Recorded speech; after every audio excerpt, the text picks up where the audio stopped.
MLC Kavitha judicial custody పొడిగించింది Rouse Avenue court. July 3వ తేదీ వరకు జ్యుడిషియల్ కస్టడీని పొడిగించింది.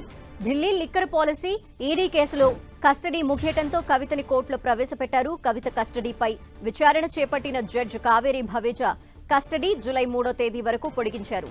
మార్చి 26 నుంచి ఆమె తీహార్ జైల్లో ఉన్నారు.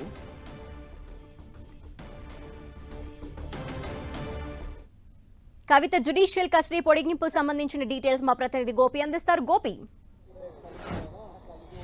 Sanjay, Delhi liquor policy money laundering కేసులో కవిత జ్యుడిషియల్ రిమాండ్ని జూలై 3 వరకు కూడా పొడిగించడం జరిగింది. లిక్కర్ పాలసీ ఈడీ కేసులో మే 10వ తేదీన ఈడీ దాఖలు చేసిన ఛార్జ్షీట్ని పరిగణలోకి తీసుకోవడం జరిగింది కోర్టు ఈ మే 29వ తేదీన. సో కవితకు సమన్లు జారీ చేస్తూ మీపై అభియోగాలు మోపబడ్డాయి.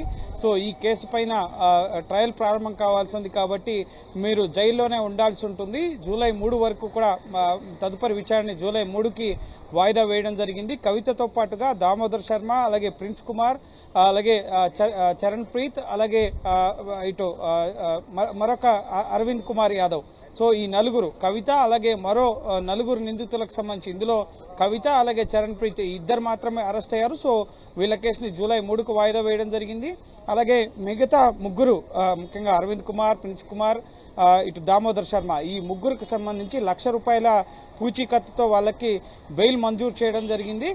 సో ఈ కేసు విచారణ కొనసాగుతూనే ఉంటుంది. నెక్స్ట్ కవిత ఈడీ కేసు నుంచి బయటకు రావాలంటే కనుక ఇటు పైకోర్టులో కవితకు బెయిల్ వస్తేనే కవిత బయటకు వచ్చే అవకాశం ఉంటుంది. మనీష్ సిసోడియాకి బెయిల్ రాలేదు కాబట్టే 2 ఏళ్లుగా ఈ కేసులో, ముఖ్యంగా ఏడాది కాలానికి పైగా ఈ కేసు ఇన్వెస్టిగేషన్ 2 ఏళ్లుగా కొనసాగుతుంది.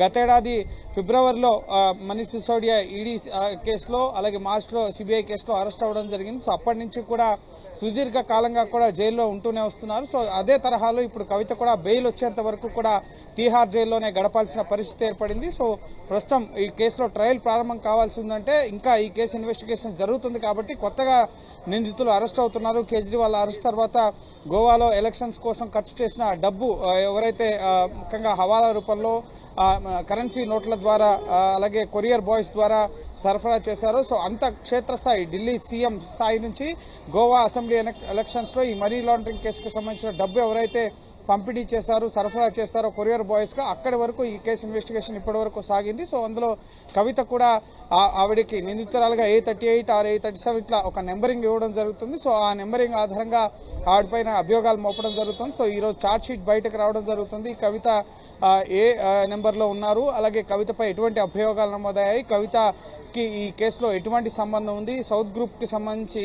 100 కోట్లు సేకరించడం, ఆ 100 కోట్లని విజయ్ నాయర్ ద్వారా ఆమ్ ఆద్మీ పార్టీకి చేరవేయడం, ఇటువంటి అనేక అభియోగాలు కవిత కింగ్ పిన్గా ఉన్నారు అని చెప్పి కూడా ఎన్ఫోర్స్మెంట్ డైరెక్టరేట్ వాదనల సందర్భంగా ప్రస్తావించడం జరిగింది. అనేక రిమాండ్ రిపోర్ట్స్లో కూడా ప్రస్తావించడం జరిగింది. సో ఈరోజు ఛార్జ్షీట్ కవిత తరపు న్యాయవాదులకు ఇవ్వడం జరుగుతుంది. సో ప్రస్తుతం ఈడీ కేసు విచారణ అనేది ముగిసింది. జూలై 3న మళ్లీ కేసు విచారణ రౌజ్ అవెన్యూ కోర్టులో కొనసాగబోతోంది.